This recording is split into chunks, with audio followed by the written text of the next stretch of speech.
आम्हाला सकाळीच आमचे जे शाळेचे जिल्हा परिषद शाळा निलजे येथील जे प्रभारी मुख्याध्यापक जे आहेत महेंद्र खैरनार यांना अटक केली अशी वार्ता आम्हाला मिळाली। त्या वेळी आम्ही तात्काळ आमच्या गावातील ग्रामस्थ आणि आम्ही तिथे शाळेमध्ये पोहोचलो। तेव्हा त्याची शहानिशा केली, चौकशी केली, तर त्या पालकांकडून आम्हाला माहिती मिळाली की जे मुख्याध्यापक खैरनार सर आहेत त्यांनी त्यांची जी मुलगी आहे तिची अशी 6-7 वर्ष वय असेल, ती पहिलीला आहे, तिच्यावर अत्याचार केलेला आहे अशी माहिती त्यांच्याकडून मिळाली आणि त्यांना शाळेतून पोलिसांनी अटक केली आणि अटक करून पोलीस स्टेशनला घेऊन आलं। आणि यांचा जो वर्तन आहे हा यापूर्वीही 2019 साली देखील असंच घडलेलं होतं।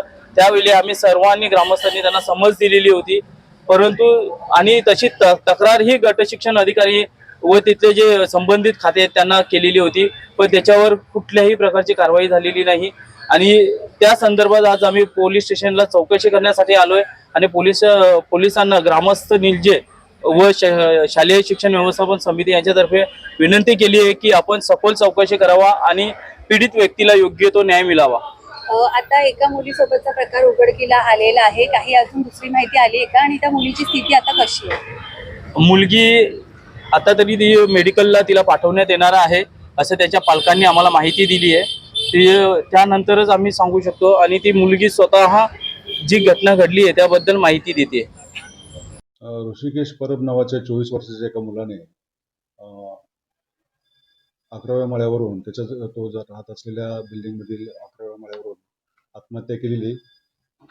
आज सकाळी 12-12:15च्या सुमारास ही घटना घडलेली आहे। सदर जखमीस शासनगर हॉस्पिटल येथे घेऊन गेल्यानंतर उपचारादरम्यान त्यास मृत घोषित करण्यात आलेले आहे।